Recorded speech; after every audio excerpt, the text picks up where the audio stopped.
Good afternoon, everybody, and welcome to today's webinar.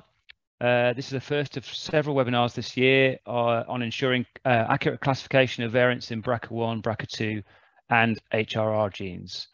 I've got a couple of housekeeping things to just go through first of all before we get started. So next slide, please. We'd preferably like you please to keep your microphones muted. We'll automatically mute them anyway, but please do not use your microphones until we get to the Q&A session at the end, which obviously like to avoid any background noise. We are recording this webinar as is normal practice, and we will make it available through our various media channels I think probably 2 weeks after this webinar itself. So keep a lookout for any comms related to that, and obviously you'll be able to dial into that and watch it back at your leisure afterwards. We do hope to get through to a Q&A session at the end. It's a pretty long webinar today. We've got a lot of fantastic slides from our speakers. But if you do have any questions, please do record them through the Q&A feature on Zoom. We will try and get through as many as we can at the end. Obviously, we've got 90 minutes, so we'll see how we go. But if we don't get through them, we'll obviously make sure that we include them in the report at the end of the year. So, sorry, at the end of the run. So don't worry too much if we don't get through to your Q&A, your questions this time around. We will get round to answering all the questions after the speakers have finished. Okay, next slide, please. Finally, so feedback is really important for us. We do listen to everything that everybody says. We want to make these webinars as good and as educational for you as possible. There's a lot of detail in the slides in the next hour and a half or so. So your feedback on how well we've done, what we could do better, etc., is really important to us. So we'll send you an email after the masterclass, which will have a link to a short feedback survey. Please, if you can, do spare the 2 minutes or so that it takes to complete that survey. And of course, we'll make sure we listen to that feedback and try to improve our activities moving forward. Okay, next slide, please. Okay, I'll hand over to you, Sandy. Thank you, Simon. So I just add my own welcome to everyone to a new series of new webinars. Today we are joined by two of our expert advisors on the panel, and that's Miranda Durkee from Sheffield in the UK and Trudy McDevitt from Dublin in Ireland. And I'm Sandy Deans, Director of GenQA, and I'm chairing today's session along with my colleague Simon Patton, who's CEO of EMQM. So next slide, please. Disclaimer here. Thank you very much. That's the official part that we disclaim. And I'm now going to hand over to our presenters, Miranda and Trudy. We've got a great presentation for you today with a lot of helpful educational content. So we're going to move swiftly into the science side. And we have listened to feedback. We've been asked to go into more depth of some of the tricky variants. And we've extended this webinar from an hour to an hour and a half now. So we do respond to your views. So Trudy, over to you, please, for your lovely presentation. Thank you. Thank you very much, Sandy and Simon. So we were just saying at the start of the webinar that we've now completed 9 GTAC runs and we're about to go into run 10. So we thought we would take this opportunity to look back through the previous runs to identify potential areas that might have been challenging to participants. So in this webinar, Miranda and myself will focus on some of these challenges, including classification codes and variants, particularly where there was a different outcome and where the outcome could have had a clinical impact. We're also going to just briefly review the BRCA1 and 2 and HRR gene guideline, variant interpretation guidelines that are currently available for participants to refer to for run 10. So next slide, please. So in our look back then, what we did was we looked for outcomes, for cases where outcomes were different to the expected outcome, and where 25% or more participants returned a different outcome, where there was a clinical impact in terms of treatment decisions. So for example, where the expected outcome might have been a 5 or a 4, but we saw a 3, 2, 1 and vice versa. And also where there was no clinical impact, covering classification codes 321 and 45. We also looked to see where participant returns were the same as the expected outcome, but where the incorrect criteria or strength had been applied. and also reviewed participants' questions for recurrent themes that might indicate potential areas where there might be challenges. So next slide, please. So for what we looked at was, as an example, in run 9, you can see 6 variants that were assessed during run 9. So the variant numbers are along the x-axis and the classification codes on the y-axis. So you can see the first example, the expected is in green, and the observed were in blue. So you can see there's a difference there, and a 3 and a 4. So that would be considered an outcome with potential clinical impact. The other variants in the run, the outcomes were different to expected, but they were in between the classifications that wouldn't be really considered to have a clinical impact. So you'll notice the red arrow for clinical impact, and then the black arrows across the top.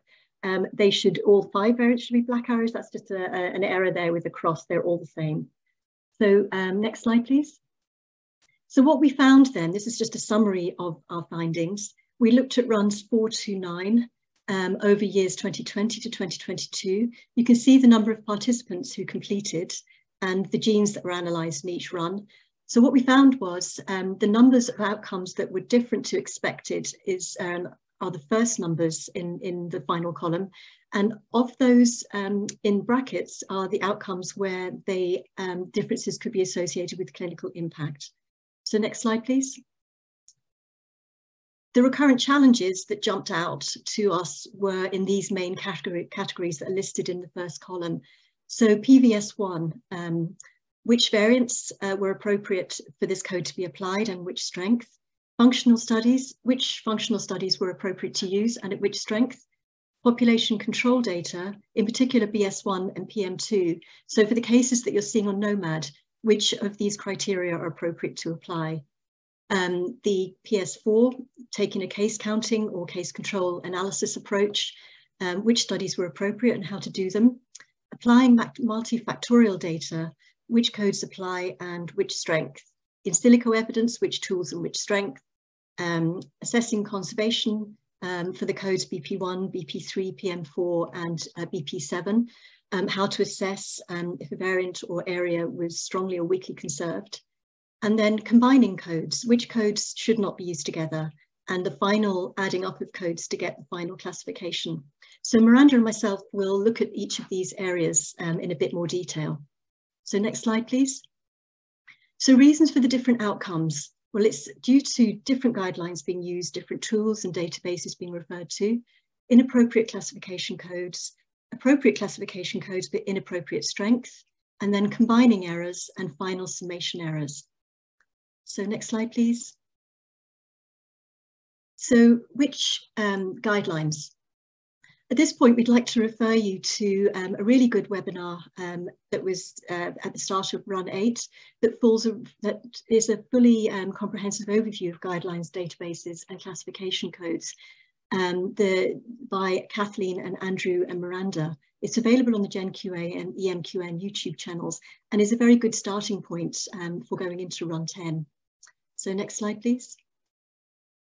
The guidelines that participants are currently using can be seen by these graphs here. So between run 6 and 9, you can see that the majority of participants are still only using the original ACMG 2015 guidelines. That's indicated by the blue section here. The dark orange section are those participants that are using both the 2015 ACMG guidelines and the ACGS 2020 guidelines that are based on guidelines for laboratories for interpretation in rare diseases. And in the grey section here are participants using those 2 guidelines plus the general cancer guidelines from 2020 by the CanVig expert group. There's also a section in yellow where participants indicate they're using other guidelines, but we don't know as yet what these guidelines are. So next slide, please. So in runs 8 and 9, that was last year, we still have 41% of participants using the ACMG guidelines as their only reference for variant interpretation. Just to highlight that there is going to be an update to these guidelines in 2023. Next slide, please. So guidelines that have evolved from the ACMG original rules are the ACGS guidelines in 2020, designed to provide laboratories with practical guidance on how to apply the ACMG rules to rare diseases. And then very closely aligned to that and published initially in 2020 are the CANVIG General Cancer Susceptibility Genes guidelines that are very closely aligned to the ACGS guidelines, but with adaptations to account for the fact that the cancer susceptibility genes are associated with common phenotypes.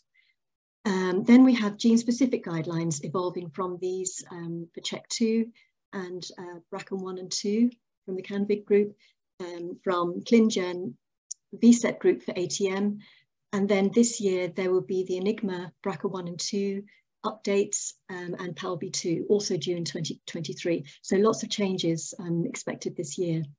Next slide, please.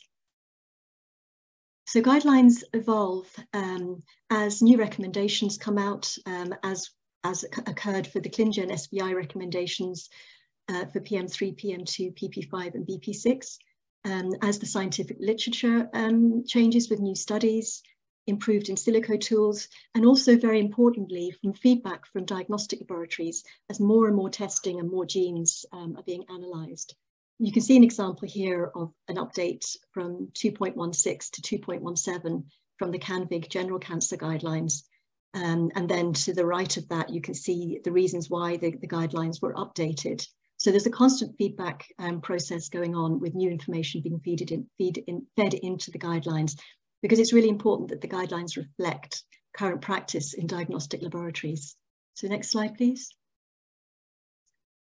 An example of active feedback into the guidelines can be seen here. So there were some questions from participants in Run 8 where it was clear that we needed some additional clarification needed to be added to the wording in the cancer susceptibility guidelines document. So there were some questions on seeking extra clarification on how to assess conservation and also how to assess REVEL scores for application to PM5. So based on this, the wording was made a little bit more clearer in the updates for the latest guidelines that came out in December 2022. So please do keep the questions coming, because it just helps us make the guidelines as user-friendly as possible. So next slide, please. So we're going into Run 10, which guidelines are available for participants to refer to. So the flyer that was sent out has advised that participants should apply the ACMG variant classification guidelines in accordance with any gene-specific recommendations for the cancer susceptibility genes where these exist. So either from CANVIG or the ClinGen SBI groups. There are new guidelines coming out in 2023, but as we go into Run 10, the guidelines that are currently available to refer to are for BRCA1 and 2, the gene-specific guidelines from CANVIG, for ATM, the ClinGen VSEP guidelines for CHEK2, for the CANVIG group guidelines. Both of these are available on the CANVIG website. And for RAD51C and D and PALB2 pending gene-specific guidelines, the general cancer susceptibility genes guidelines are the ones that are available to refer to. So now I'm going to hand you over to Miranda for the start of the exploration of the challenging classification codes. Next slide, please.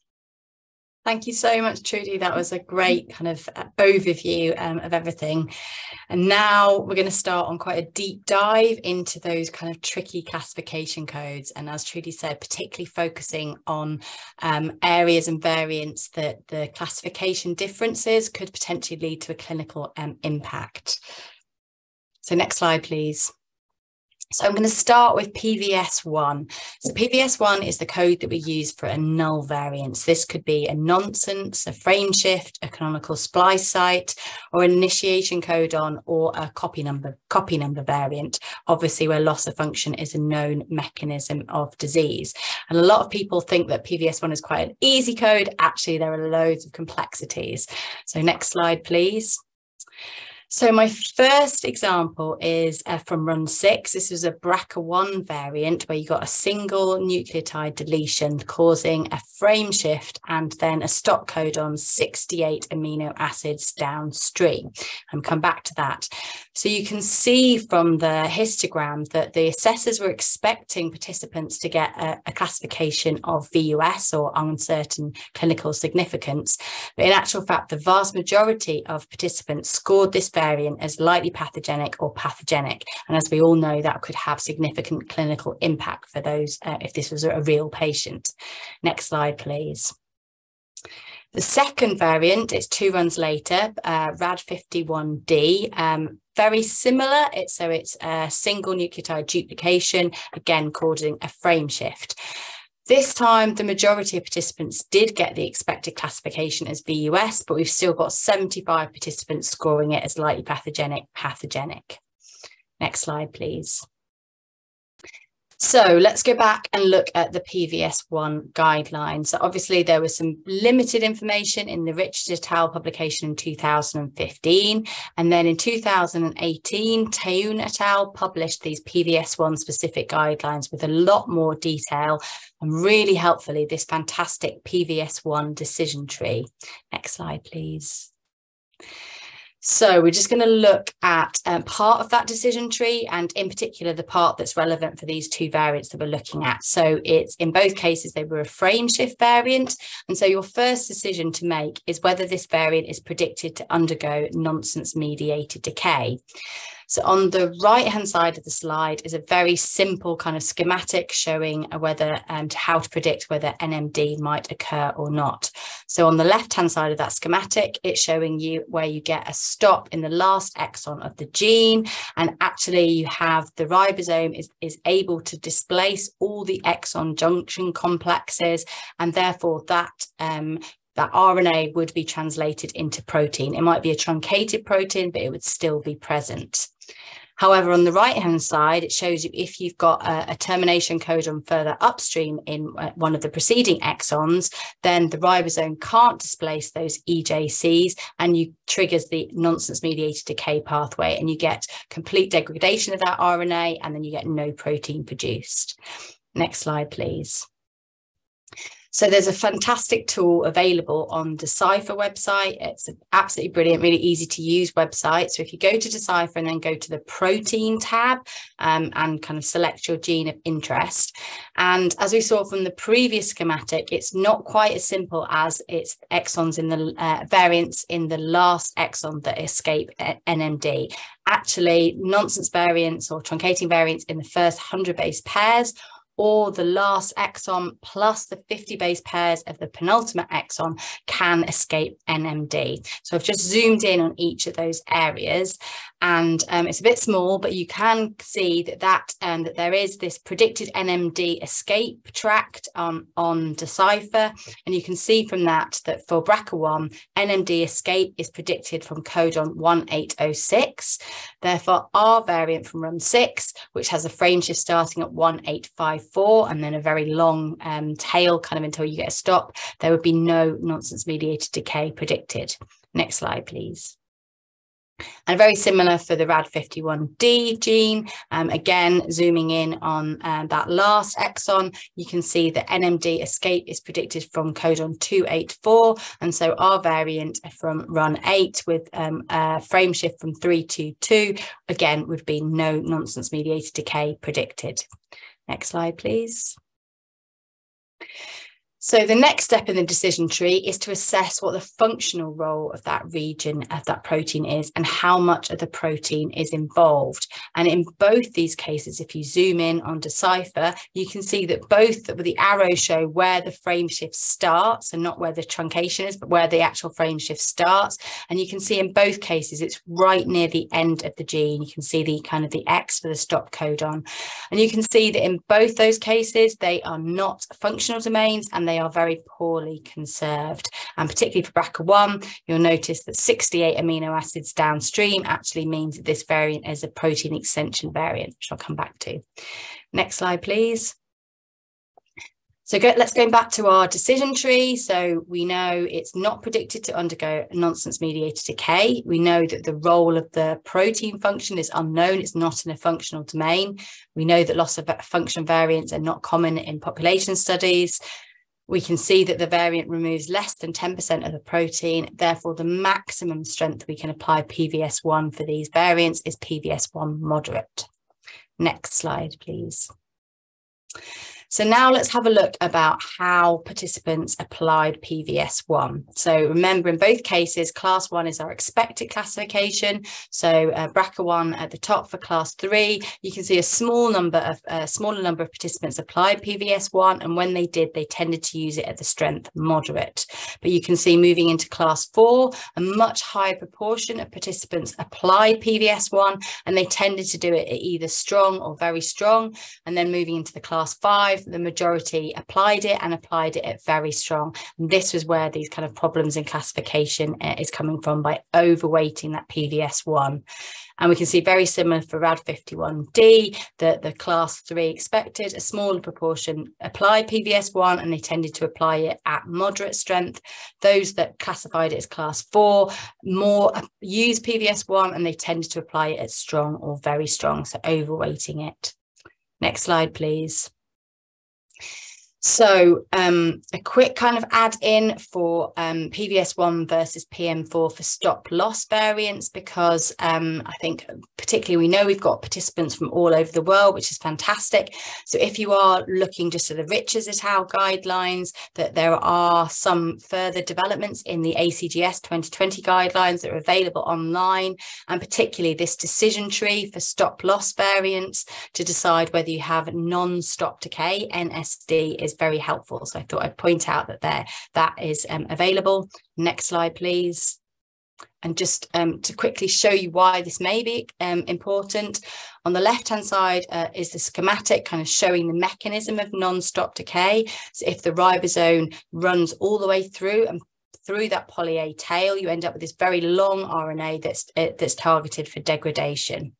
And so if you have a stop loss variant, it's really important that you have a look at that 3' UTR to assess whether you have got an in-frame stop codon within that 3' UTR or not, which means you need to know what are the key signals you need to look for. So particularly the poly-A signal, the poly-A site, and then the downstream element. So this is a lovely example from James Drummond of the MLH1 gene. I know not relevant for HRR, but that you can see the poly-A signal, the poly-A site, and your downstream element, and then you've got an in-frame TGA. So if you had a stop loss variant in this gene, you would not got NSD.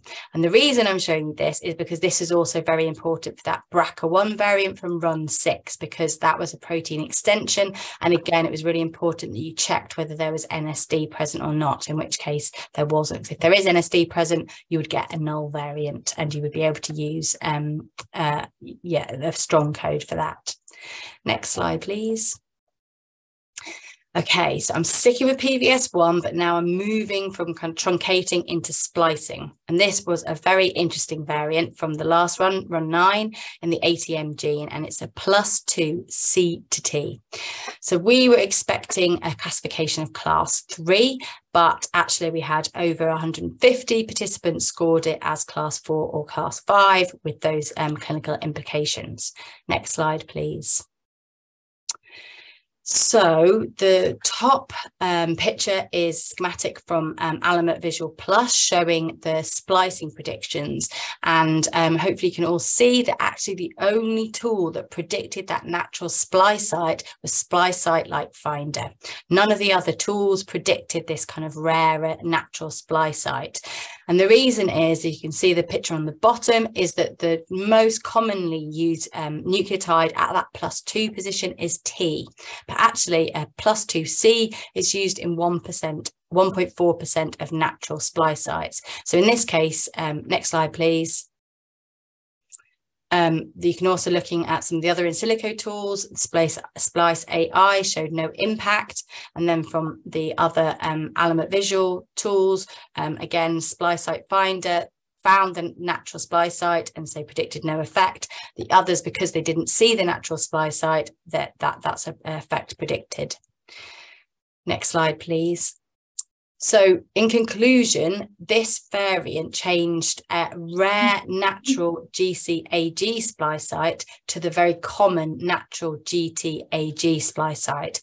We would predict that all the same spliceosome machinery and everything else is in use. It's still the major spliceosome. Therefore, just splicing is likely to be a bit more efficient and it's not going to affect gene transcription. So we wouldn't use PVS1. And this is actually supported by the ATM VSEP specific guidance, where they actually specify this variant and say to use PVS1, not applicable for it.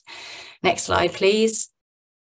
So looking then at the participants' application of PVS1, on the left-hand side, the class 3 expected, you can see the participants didn't use PVS1, but when you're moving into the class 4 and class 5, the majority of participants did use it and tended to use it at that very strong strength, which really would not be appropriate for this variant. Next slide, please. Okay, now I'm going to flip it on its head and talk about splicing, but +2 T to C. So in this case, where it's changing the common natural GT splice site to the rare natural GC splice site, which may still be functional, as we've seen from that previous example.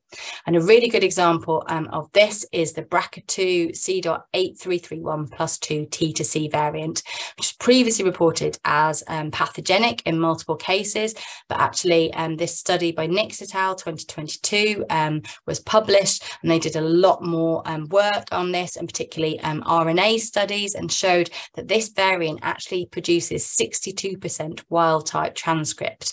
So that's shown kind of on the infographic on the left, and then in the middle they also did some family history weighting algorithm, and you can see from the blue line that the family history scoring actually fits right in the middle of benign controls. So this variant was then down classified to VUS or lightly benign. And I really, really highly recommend that you use either Splice Site like Finder or Splice AI is a fantastic tool for looking at these +2 T to C variants. And actually based on that, the ATM guidelines have looked through all their +2 T to Cs, and where there is some evidence from Splice AI or in kind of one case, some RNA studies, they've recommended that you don't use PVS1. I should say this is applicable to all genes, not ATM only. Next slide, please. What are some of the other complications to do with splicing? Well, you can get splicing, but the splice effect may be in frame. So I've got two examples here. On the left-hand side is the BRCA1 C.301 +1 G to A variant. And we've recently issued a down classification alert across the UK for this variant. You can see from the picture on the left-hand side that there is the natural splice site, but there is also a cryptic in-frame splice site that would delete 3 amino acids. And actually we've had some updated functional studies that have shown now that this transcript is functional and is not causing a loss of protein function. Another way that it can be is you could get skipping of the whole exon, but that the exon could be in frame, as we can see here for this BRCA2 example. So affecting a variant affecting the donor splice site of exon 2. You would get loss of exon 2, but this is in frame, and actually that there is no functional domain associated with exon 12. It's functionally redundant, and there are alternative transcripts without this exon. So again, PVS1 would not be applicable in either of these cases. So be careful when you have the +1, +2s. Don't just apply PVS1 without really having a kind of a closer look. Next slide, please. The other thing that sometimes participants go wrong is using PVS1 for the non-canonical splice sites. So here is an example here for -5 BRCA2 variant, and majority have scored it as expected as class 4, but we still have got quite a spread from class 3 to class 5. Next slide, please. And if again we look at PVS1 by participants' use, so for the class 4, you can see correctly that participants have not used PVS1, but when you go to the class 5, many participants have applied PVS1, which you should only be used for canonical splice sites. And then looking at the class 3, the major difference here was that there was no PS3 used, and actually there were a number of RNA studies available in the literature that showed that there was an effect of splicing. And that leads me very nicely on to my next slide, and the next codes we're going to talk about, which is PS3 and BS3 for the functional data. And the really key thing for these codes is that your functional study must be well established. Next slide, please. So my first example for this is a PALB2 missense variant, P.tryptophan 912 to glycine. So the assessors expected the classification to be class 3, which the majority of participants did, but we've still got over 120 classifying as class 4 and class 5, again with those clinical implications. Next slide, please. So what guidelines are available for PS3 and BS3? So we've had these very detailed, very good guidelines published by Brunich et al. On behalf of the ClinGen SVI in 2020. Next slide, please. And again, they've done this fantastic decision tree to really take you through, you know, all the different steps that you need to assess whether the assay that you're looking at is a robust, well-validated, good assay that you can score. So once you've kind of gone through the steps like 1 to 3, then you can do some statistical calculations to calculate your odds of pathogenicity based on the total number of benign and pathogenic variants that were included in the study. Next slide, please. And in the supplementary data, they have this odds path calculator available as an XLS that you can just download. So it's kind of pre-filled with lots of examples of how many pathogenic and benign variants are required to get different scores. And it's all color coded, so you can see the other odds of pathogenicity and converting that into the strength of PS3 and BS3. But what's really good about this calculator is that you can put your own data in. So for example, near the bottom of the slide, I've put in the data for the Findlay et al. 2018 saturation genome editing assay for BRCA1, and you can see that that comes out as red, and the green, which is a PS3 of strong for both, and the BS3 is strong. I've also put in the Boonen et al. Assay 2019, which is an assay for PALB2 that was commonly used for this other variant. And you can see that that comes out as orange, which is PS3 moderate. Next slide, please.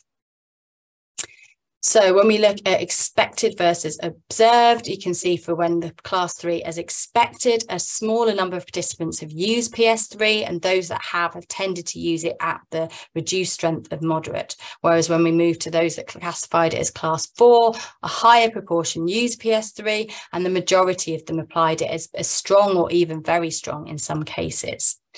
Now, this was a very interesting variant that the assessors had quite a bit of discussion about, because actually the Boonen assay was validated using 20 pathogenic truncating variants plus benign controls, and they didn't have any pathogenic missense variants in there because they are extremely rare. And so we had discussions with the ClinGen VSEP authors, and they said that this time they're not including PS3 and BS3 in their classification. So we would actually recommend not using this for PALB2 currently. Next slide, please. So some good news is that lots of this work has already been done for you. So if you go to the CAMVAR website and the link is in there, and you click on the button saying functional studies, thank you, then it brings up this XLS, and these are all studies where the kind of CAMVIG steering advisory committee have already gone through some of these assays, included lots of detail, and then given you the strength of PS3 and BS3 that you can use. Obviously, if it's not on there, then you would have to do the calculator for yourself. Next slide, please. And again, we're very lucky in particularly the BRCA genes, particularly BRCA1. We've got the 2 very large studies by Findlay and Bowman, but there are some variants that overlap in these. And so we wanted to have some guidance on how you would combine them, particularly if one said intermediate, one said loss of function, how would you score PS3 in those circumstances? So there's guidance on that in the CAMVIG guidelines as well. Next slide, please. So moving on now to PS3, BS3 for splicing. So that Brunich publication is only for protein assays. There is a ClinGen SVI group working on some guidelines for splicing, but it's not available yet.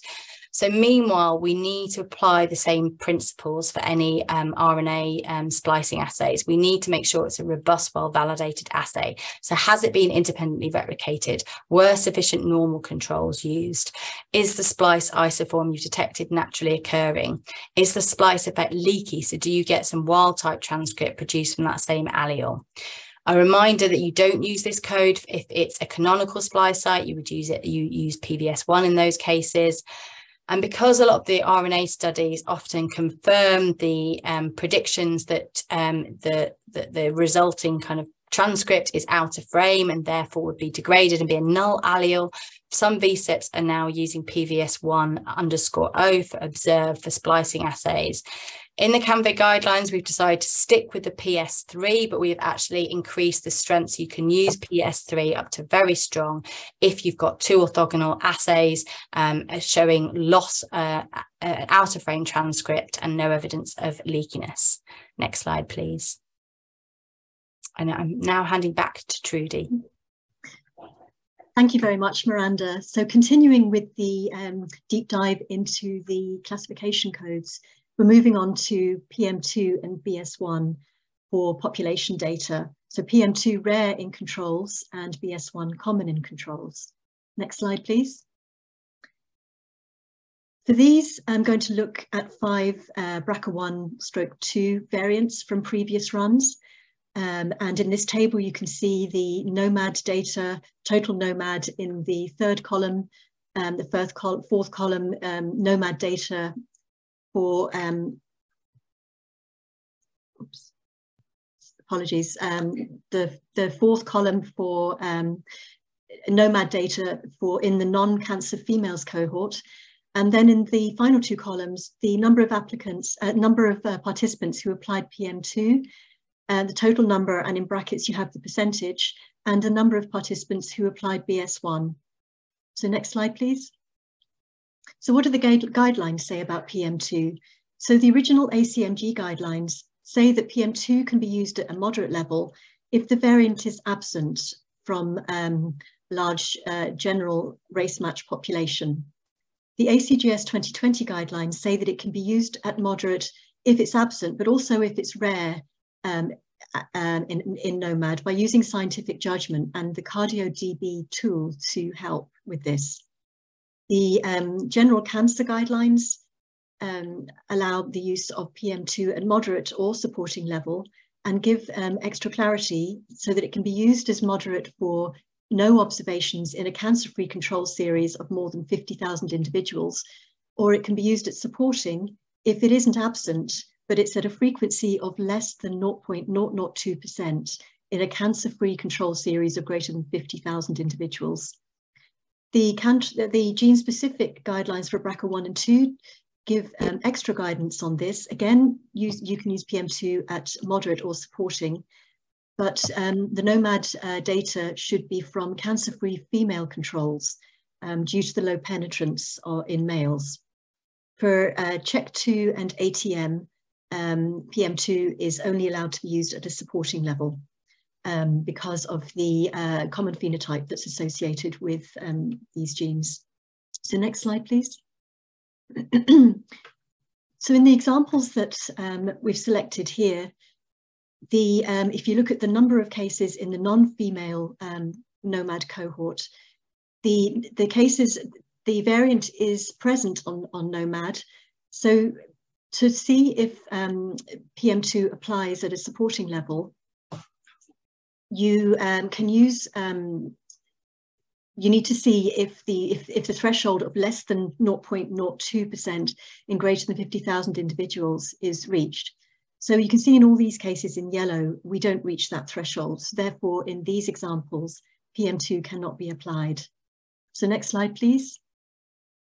Looking at BS1, which is common in controls, again, all the guidelines say that it can be used at a strong level. And the ACMG, it advises that if the allele frequency in a control population is greater than expected for a rare Mendelian disorder, it can be used at strong. The ACGS 2020 advises using CardioDB to calculate if the numbers that you're seeing in NOMAD exceeds the maximum credible allele frequency for the disorder. Again, that's for rare diseases. The general cancer guidelines say it can be used at strong using CardioDB, and for BRCA1 and 2 specific guidelines, you can actually apply this maximum tolerated allele frequency figure that's been calculated for you at 0.001% and put this into CardioDB to be able to assess whether the numbers you're seeing on NOMAD qualify the use of BS1. And I'll show that in a little bit more detail after this. For CHEK2 and VSEP ATM guidelines, it can be used at strong with the threshold being greater than 0.05%. So next slide, please. So an application of using the CardioDB tool can be seen here. So in yellow to the left, you can see the NOMAD non-cancer female data set selected. And here you can see that for this variant BRCA2, C1460C2A, which is our first variant that we're looking at, there are a total of 6 female cases in 52,887 individuals on the NOMAD data in the control database. So knowing that the maximum tolerated allele frequency for BRCA1, BRCA2 and PALB2 is 0.001, this can be directly put into the CardioDB tool under the tab Calculate AC, Calculate allele count. So you put that in the first box, and then in the second box you put in your data from NOMAD, and this will give you the maximum tolerated reference allele count of 16. So basically, if the numbers you're seeing on NOMAD are greater than 16 for this variant, then yeah, BS1 can apply, but if it's less, BS1 does not apply. So next slide, please. So looking at our examples in a bit more detail then, the third column from the right-hand side, the MTAC, calculating this using the CardioDB, you can see the maximum tolerated allele count for each of those examples.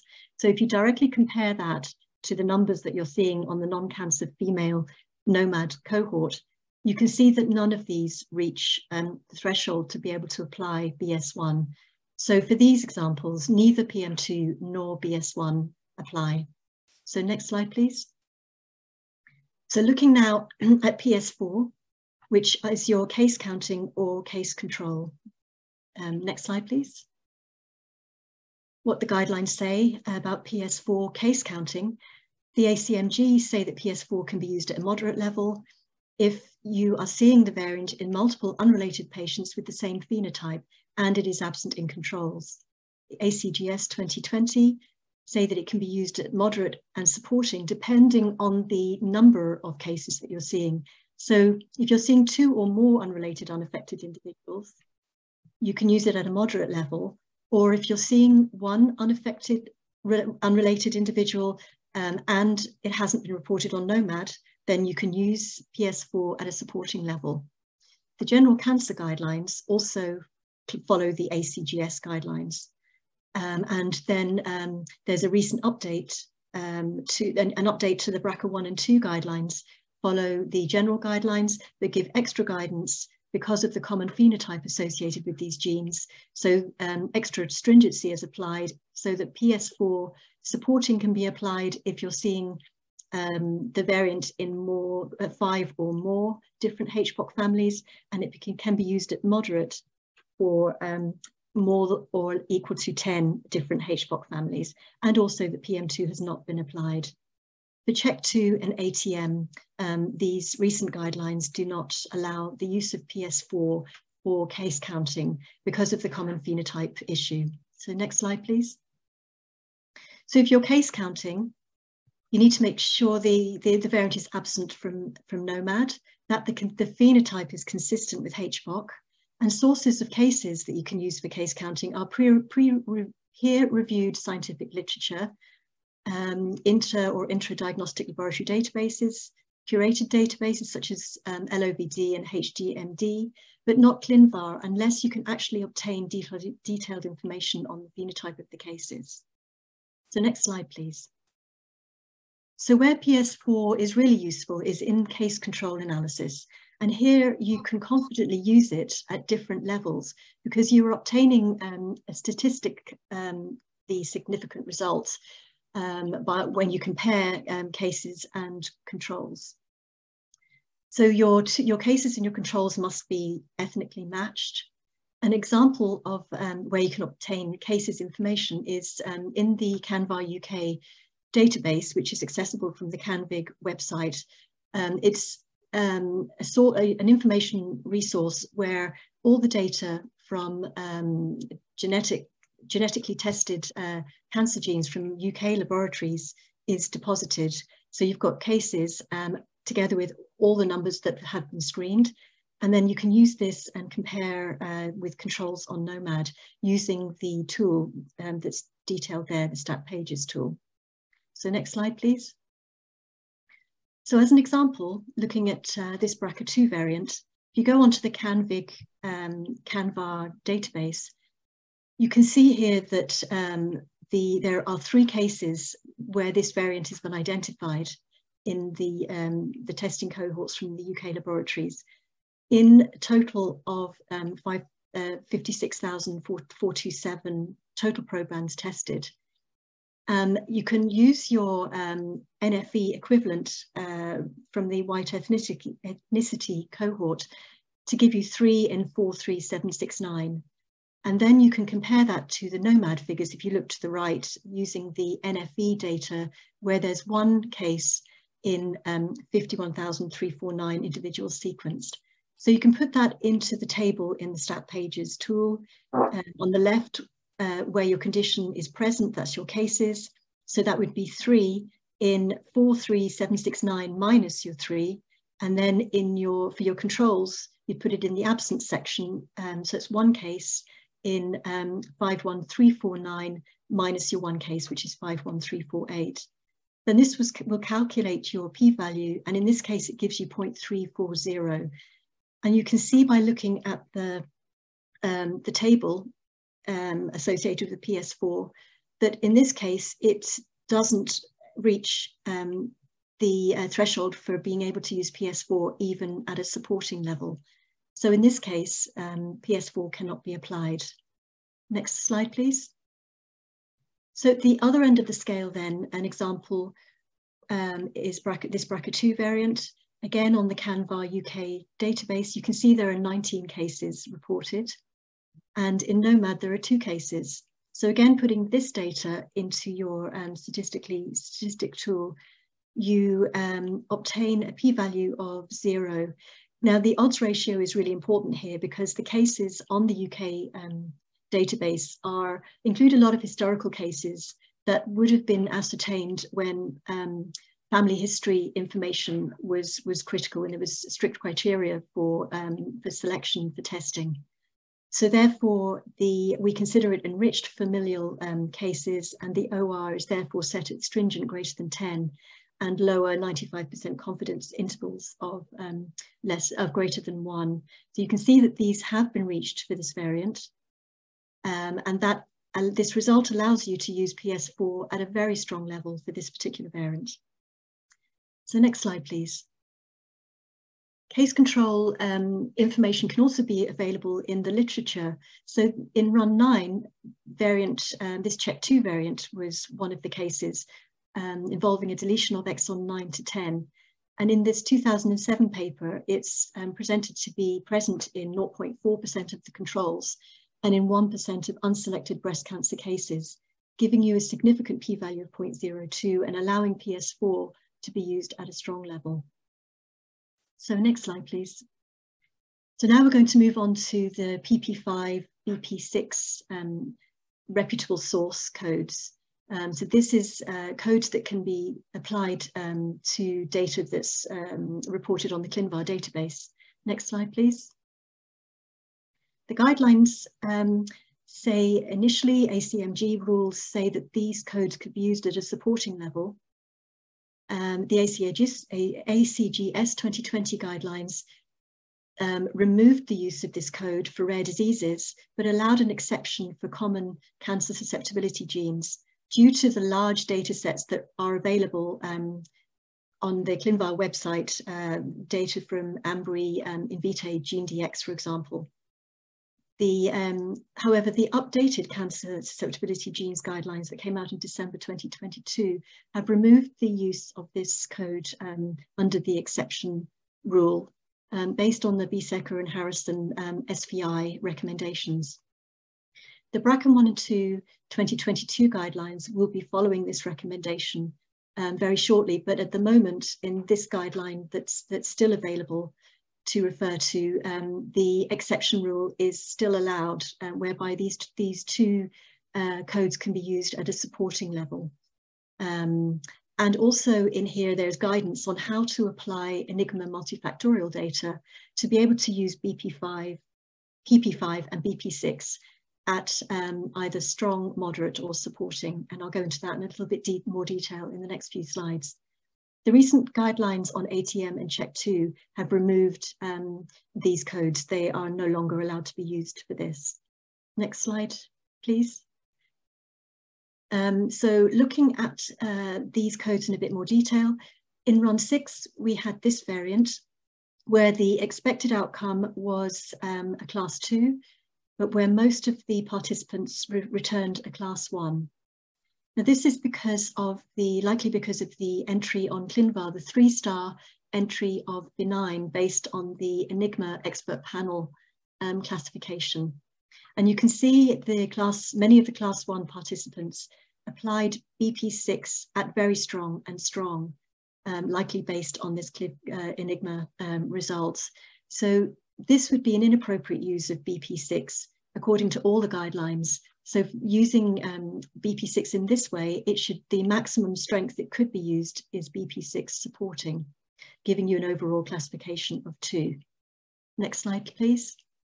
But since run 6, recommendations, the CanVig BRCA1 and 2 guidelines have provided guidance on how to extract information from the multifactorial data. And on the CanVar UK website, it's very helpful information on the various epidemiology studies and the likelihood ratios and the conversion to exponent points to help you apply the multifactorial data. So in this example here, you can see that in the Parsons paper, if you look at the combined likelihood ratios, you get a conversion figure of -32.4. So if you're using this data, the combined data, it allows you to use BP6 at a strong level. If you look at the table there, the -32 is much lower than the -4 at the strong level. So you can use BP6 at strong, or alternatively, you can use the individual components. So you can, for example, use the family history and pathology together to apply to BP5 at a strong level. And you can also use the co-occurrence to apply to BP2 at a supporting level. Again, reading the exponent figures off the table. So next slide, please. Similarly for PP5, this variant in run 8, for this variant, there was a 3-star ClinVar entry of pathogenic, again from the Enigma expert group. And again, PP5 was used at a variety of strengths, but using it on the based just on the ClinVar evidence, it should only be used at a supporting level. But again, extracting the multifactorial data, you can see here in the IRC Valley information, there is information on the segregation, a likelihood ratio of 229, converting to an exponent score of 7.42, which allows you to use PP5, which allows you to use multifactorial data under the PP1 score code of strong, which is the segregation code. It allows you to use it at strong. So next slide, please. Now moving on to the PP3, BP4 in silico evidence. Next slide, tools, please. So the guidance initially, all of them allow it to be used only at a supporting level as maximum strength. It's for missense variants, and the ACMG suggested commonly used in silico tools, polyphen, SIFT, and mutation taster, and it provided in table 2 a list of common splice prediction tools that could be used. In the ACGS, they again used these same tools, but indicated that there would be meta-predictor tools coming shortly that probably would overtake these. And also for splicing, recommended the use of Maxent scan and SSFL at designated thresholds indicated there. The general cancer guidelines again use it supporting, but now 2 years after the ACGS 2020, REVEL is the recommended protein impact tool to use, and the use of multiple tools is no longer recommended. You can see the thresholds there for PP3 and for BP4, and if your variant doesn't reach these thresholds, then these codes cannot be used. For splicing impact, Splice AI or Maxent at those thresholds indicated there can be applied. And the BRCA1 and 2 specific guidelines follows the general cancer guidelines, and then for CHEK2 and ATM, there's slightly different scores for the REVEL thresholds.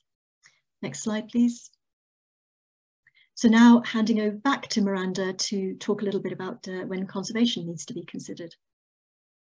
Thank you so much, Trudy. So yeah, this is the last little bit on the codes. I know it's we've given you quite a lot of information. I hope it's been really useful.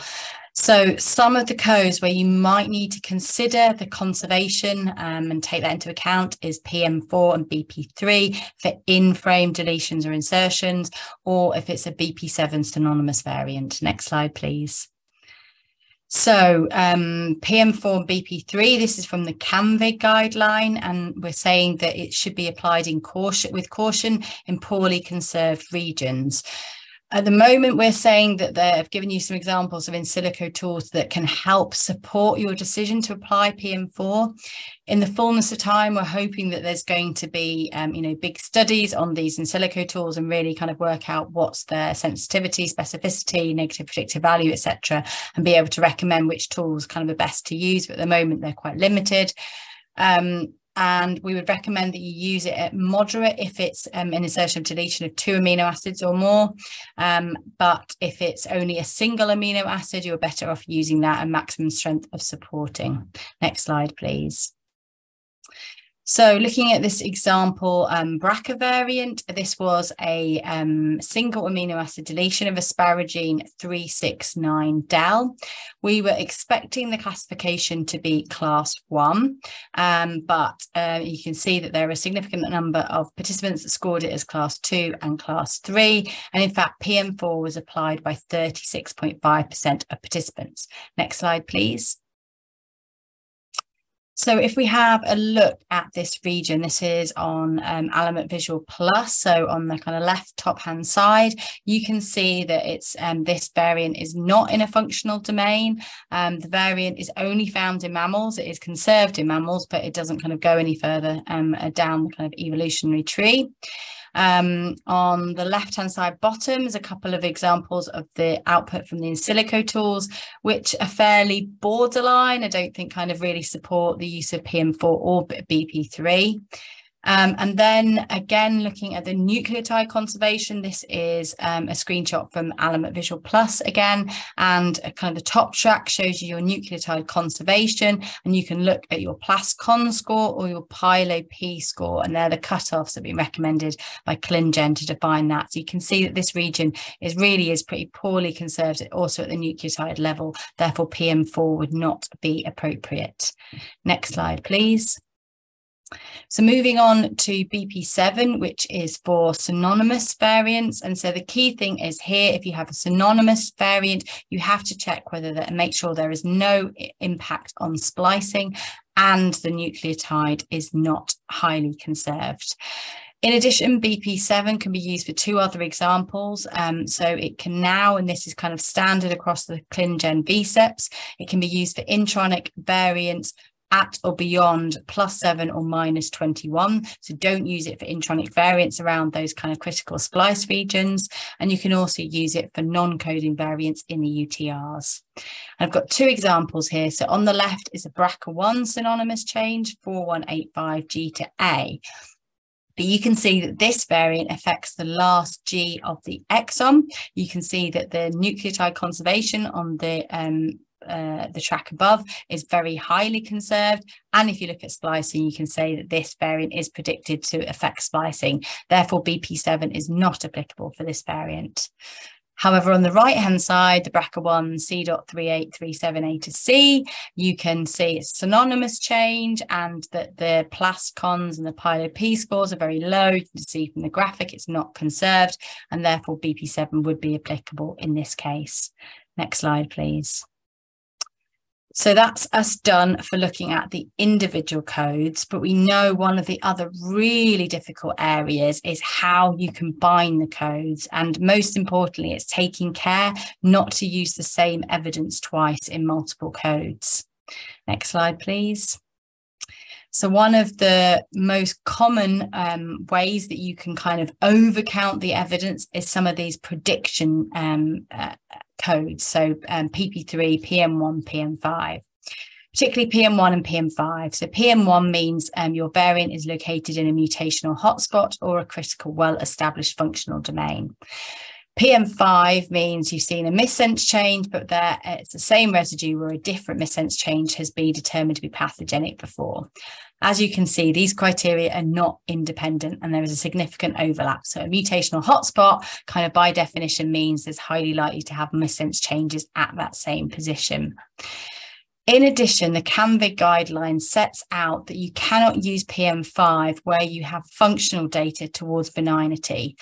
This is because your PM1 and PM5 codes and even your PP3 codes are all kind of prediction, computational, indirect evidence, whereas if you have functional data on that variant, that supersedes it because that is direct evidence of pathogenicity. Next slide, please. So looking at the example from run 6, this is a BRCA1 missense variant, P.glycine 1788 asparagine. We were expecting a classification of class 3, which the majority of participants did, but you can see that we've still got, you know, nearly 120 participants scoring it as class 4 or class 5 with those significant clinical implications. Next slide, please. And actually, in the assessment of this case, 30% of participants used both PM1 moderate and PM5 moderate together. So that's the highest strength of both of those codes, and all of them classified it as class 4 or 5.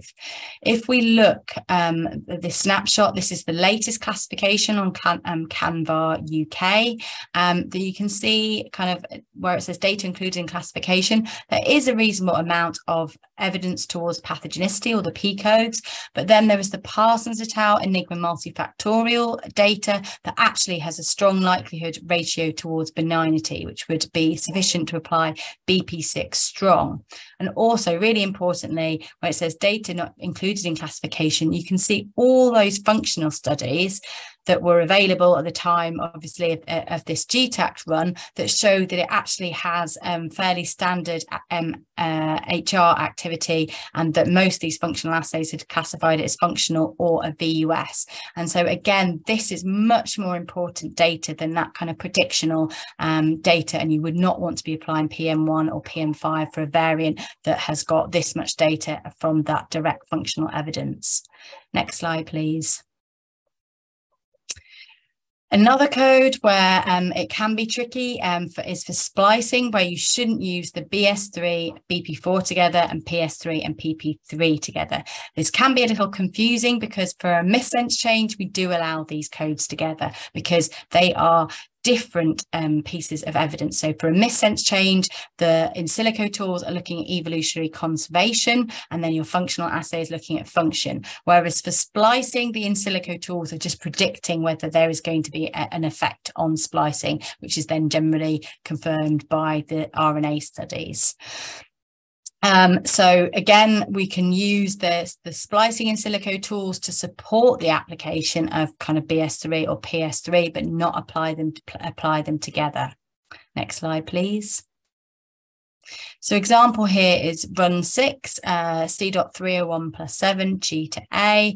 We were expecting classification of class 2 and majority scored it as class 1. Thankfully, this one, there's no clinical impact.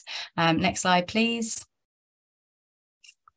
And then looking at a different variant, we've actually looked at this variant before, this BRCA2 variant at -5. Again, there was a bit of a spread. We're expecting class 4. We saw class 3 and class 5. Next slide, please.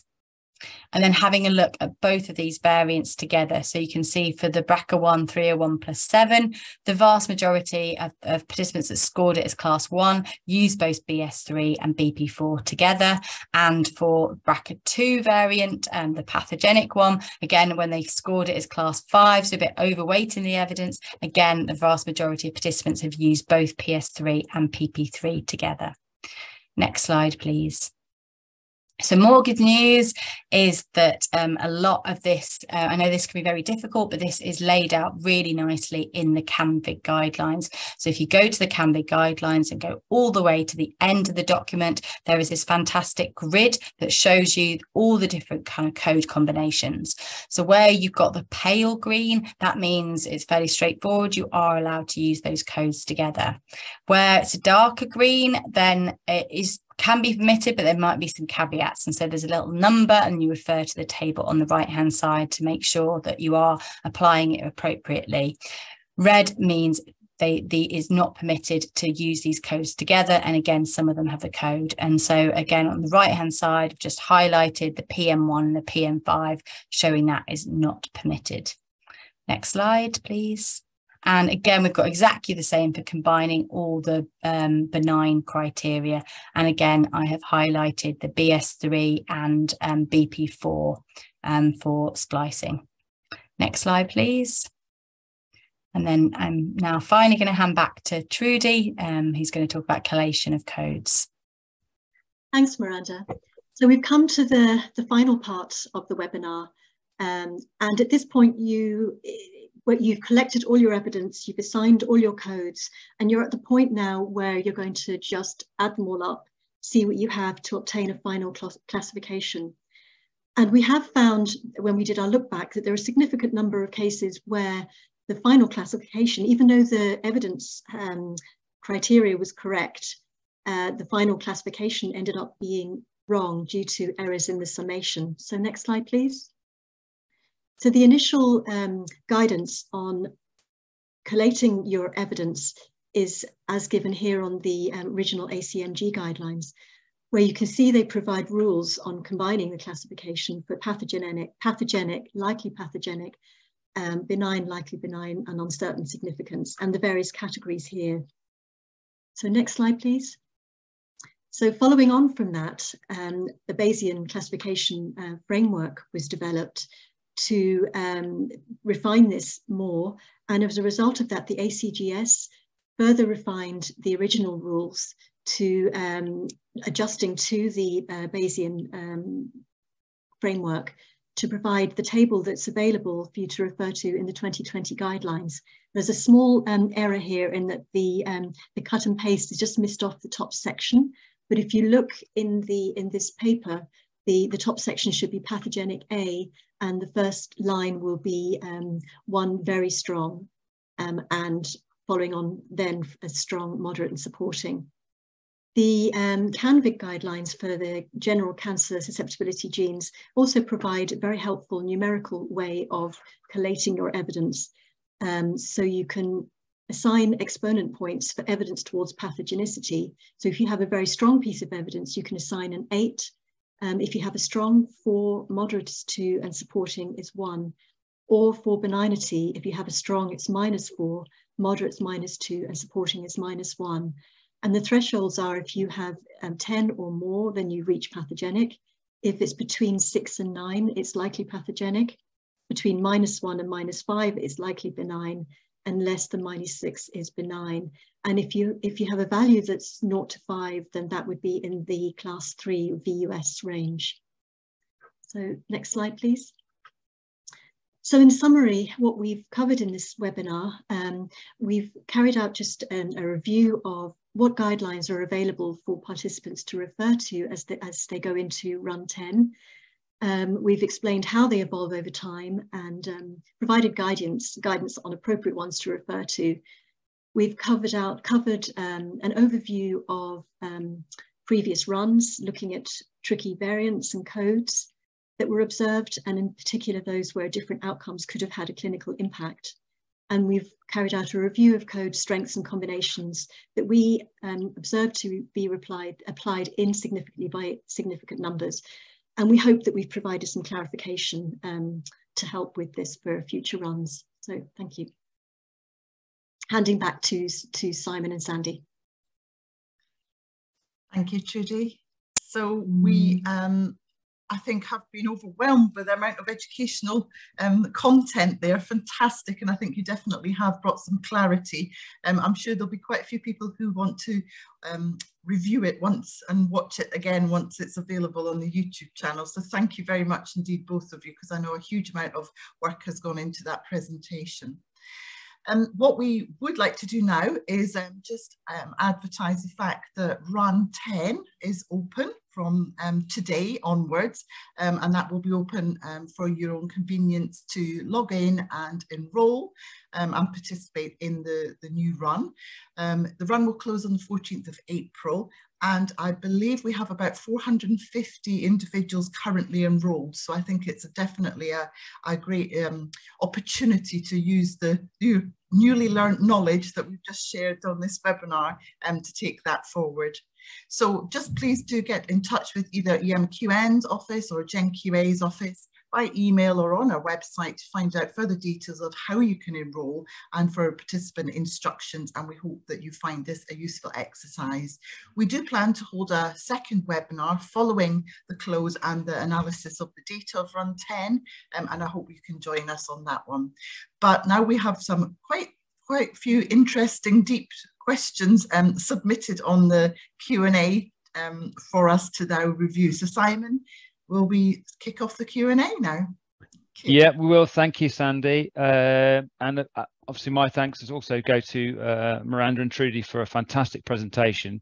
I think, you know, in the last sort of hour and 10 minutes, we've covered a huge amount of knowledge associated with it, and hopefully it will help you guys to move forward your variant classification. So we've got some questions. I'm going to kick start off actually just with a sort of general one really before we get into some more of the deeper stuff. But I mean, the ACMG guidelines were now 8 years old, and they were obviously one of the first set of guidelines to help laboratories classify these types of variants, particularly in the germline setting. And I presume that the guidelines that are due out this year will be more of an evolution rather than a revolution to those 2015 guidelines. Do either of you know in advance what the main changes will be or themes that will be coming from those new guidelines at all? I've got a reasonable idea, and I'm afraid it's going to be a revolution. The codes are completely changing. Right. It will be all evidence points based. It will be in a lot of ways very, you know, easier. So we won't have the kind of PP3, PS4, etc. It'll say in silico tools, or it'll kind of be a bit more obvious. You won't need to, the name kind of the evidence will be in the title. But yeah, there's still a lot of work to do, and they're not really expecting the guidelines to be out towards the end of the year, but there will be significant changes. So, you know, and a lot less codes, but yeah, they won't quite be the same as code. So it is going to be a big change for all involved. Okay, so sorry, I was just going to follow up and say, so will there be more aligned to the copy number variant classification system that is based on figures and more evidence-based? Yeah, I mean, it's kind of the ACMG already aligns to the Bayesian point system with the Tavtigian paper. And so the plan is they're not including the CMV guidelines, and the CMV guidelines use slightly different weighting. Yeah, between kind of lightly pathogenic and pathogenic, then it gets a bit different. But the plan is to publish the SMV guidelines and then align with the CMV guidelines, as far as I'm aware. Thank you. Fabulous. So I mean, I think what that's highlighting obviously is that, I mean, by the sounds of it, the publication is going to be the back end of the year, so it's probably going to be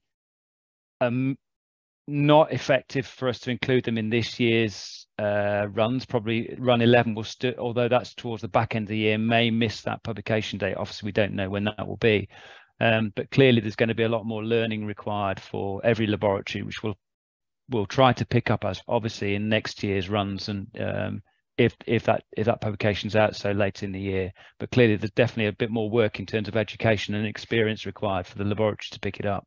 Yeah, so just to feedback on, because of that, then we've had some discussions kind of with the ACGS, kind of covering all of rare disease, and the CAMVIG group as well, and we've agreed, because we know that this big change is coming, we're not going to make big changes to those guidelines for SMVs. For example, we're still using PM2 at moderate.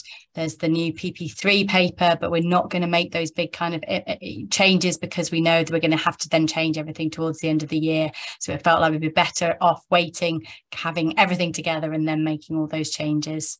Fabulous. So I think we've emphasised that also in the flyer this year, that we've made strong recommendations to you as the users of this service that we're providing, is that we're still following those original ACMG papers, plus the guidance as we've detailed earlier on in the webinar.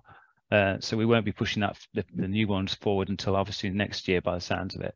So to I guess to the first of our sort of user questions, to go into a bit more detail, Miranda, there was a question there relating to strengths of PS3 and BS3, and also whether the new guidelines will include BP5 and PP5. Were you okay to take that as a question? Yeah, sure. So as I was saying, the BP5, PP5 will go. It has gone from those original ones, so I don't expect we'll see anything back, but it's all going to be so different, so we'll have to wait and see for that. In terms of PS3 and BS3, for the Finlay assay is classified as strong, and then we're still using the original kind of assumption in the Richards et al. Paper that we always have to have two pieces of evidence towards pathogenicity. So you can't use that as a standalone. So even PVS1 are very strong, it's not used at a standalone. The only exception is the BA1 category that's used as standalone. But yes, by all means, we have been through the Finlay paper according to Brunich, and happy for it to be used as strength strong. Fabulous. Sandy, do you want to take the next question?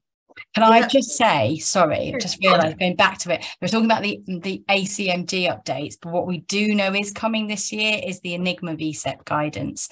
So that has gone through, and that is a lot of, some significant changes. So we will have to think about, depending when the publication of that is, how we then incorporate that into GTAC runs, because for assessors, we're trying to be very flexible and open to whatever classification system you're using, but it can be quite hard work for us to classify variants to multiple different guidelines. But yeah, that one is likely to be out much sooner than the ACMG. Thanks, Miranda. That's good to know. We'll keep everyone informed on that.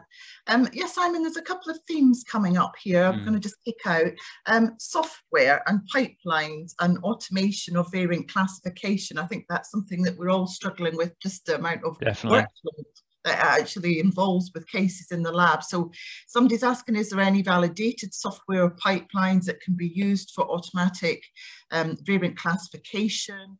And following on, there's various commercial databases out there that can provide the codes and give you your final classification. Can we still use those commercial services? How do we know that their database is up to date and they're applying them correctly? What's your views on that? Miranda, you might be the best one for this if you have some exposure to it. I wish there was. It's my very short answer. I've tried a few of them.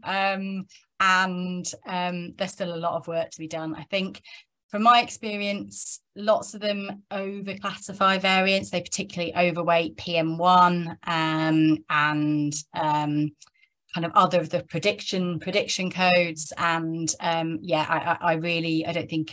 don't know any that are suitable for use as they are. There are kind of commercial companies and things that are focusing on variant classification, and when you've got a kind of human looking kind of partly at AI and managing that, then they may be better. But for now, I think that there's just, and then as we've seen, there's just a lot of complexity involved in variant classification, different strengths, and then how you combine the evidence and how you not making sure you're not double counting everything together as well. So I'm afraid it is still quite a manual process. So plenty tools out there to help us, but I think we're never going to get away from that individual review and judgment. And things like even like a ClinVar 3-star rating. We did, Claire Turnbull raised the question at a conference to Stephen Harrison whether we could just take that says that if there's a 3-star rating as pathogenic, and actually he said no, really, that kind of that body that's got that 3-star rating should provide the evidence, and then you should combine that with what evidence you've got to make sure you agree, because you might have some evidence suddenly that contradicts it, or you might have some additional evidence that increases that strength. And so really we should all be looking independently for kind of governance and kind of taking that evidence but also using our own data. It evolves, we're all learning, aren't we? Simon, is there anything you want to pick up? Yeah, there's a couple more questions, Sandy, I'm going to pick up on. So I mean, one of them is actually more of a comment than anything else. So one attendee has asked whether they can receive slides from the webinar prior to the recording. I presume that actually means post-recording. We haven't traditionally provided the slides. Obviously, we provide the full video, the full webinar as a video for users to watch back at their leisure. We'll look at that, whether that's an option for us. Obviously, there's some reasons why that may or may not be so easy to do, but we'll certainly look at that. So that's possibly something we may be able to facilitate in future, but certainly the webinar will be available to all users via the GenQA and EMQM websites post that. There's more of one more specific question that's come through is relating to the ClinGen group. So does the ClinGen group not recommend, so it doesn't recommend the use of PS3 and BS3 for the PALB2 gene? Would anybody able to pick that up at all? Miranda, are you okay with that? Yeah, those guidelines aren't available, but so they are still in draft. But I know that we had this discussion in CAMVIG and said, can we use these because there aren't any pathogenic missense variants and kind of included in that Boonan study, and then the VSEP kind of was contacted and they said they're currently not using PS3 and BS3. As I said, that might change before publication. So we, as assessors for that variant, we agreed that it probably would be safer not to apply PS3, BS3, but I can't, I'm not in that VSEP, so I can't say what's going to be in the final published version. Fabulous. Okay, Sandy, over to you. Do you think there's any more we can go through now, or we good to handle those through? Yeah, I think we're getting lots coming in. So Simon said we will definitely respond in the EQA summary report after run 10. But there's one here just for clarification. So if you have a synonymous variant that's located at the last nucleotide of an exon, and it's predicted to result in exon skipping leading to a frame shift, can you use PVS1?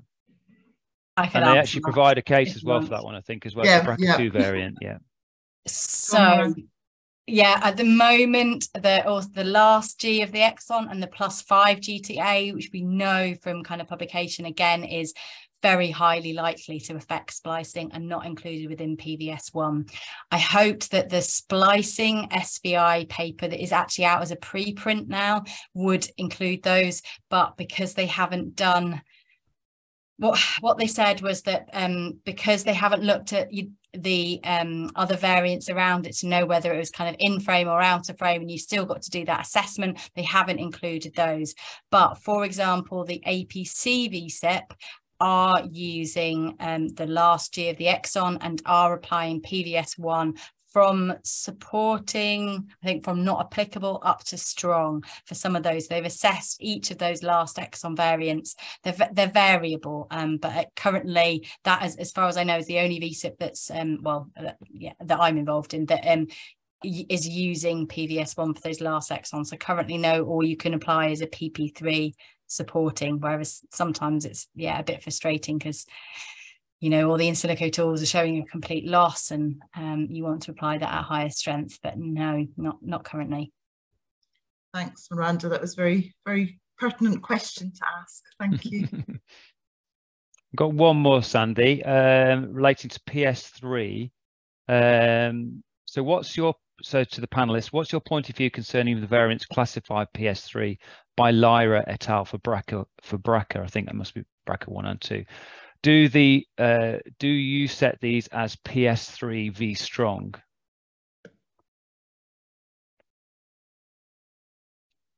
Too specific, i.e. the paper itself? I haven't assessed that, but I remember when we were doing the Finlay trial, we combined the Finlay and the Bowman to see if both together you could reach, and you couldn't get to a very strong. So you really do need, I can't remember how, there's over 120 variants in Finlay alone, and plus another, so that's kind of 200 plus variants. It's all to do with that odds of pathogenicity. You just need to go and calculate it, but you really do need a lot of known pathogenic and known benign variants. Not, this is really important, is not kind of using those the VUSs in there to calculate that score.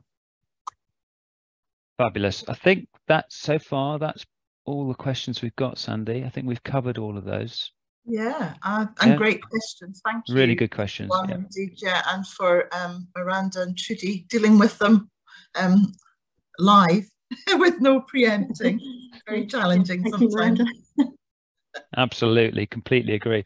We've got we're sort of 5 minutes before we're due to call it a day, but in the absence, I think, of any more questions, what we'll do is we will wrap it up now. As we've talked about before, if there are any more questions that come through, I mean, please use our feedback survey that we talked about, and you will get that link later on, just after this webinar. If there is anything else, we will of course cover it in the report for that run. So please do try to join us for run 10, and obviously later on in the year for run 11. Each of those webinars will be we'll receive a webinar afterwards summarizing what went on. Can't get my words out today. So I think what we'll do is we'll call it to the end of day. I'd just like to thank the speakers, please, to Trudy, obviously, and Miranda for a fantastic presentation. I think you'll all agree it's really, really educational. I'd like to thank my co-host, Sandy, and most important, I'd obviously like to thank you guys, the participants who've dialed in today, over 230, I think, and 300 plus registered as well. So fantastic participation. We look forward to you joining us in run 10. And as we said before, we'll put this webinar, we'll make it available from the GenQA and EMQN YouTube channels sometime in the next couple of weeks. We'll let you know when that's available. So thanks once again, and have a good rest of the day. Thanks, everyone. Bye. Thank you. Thank you.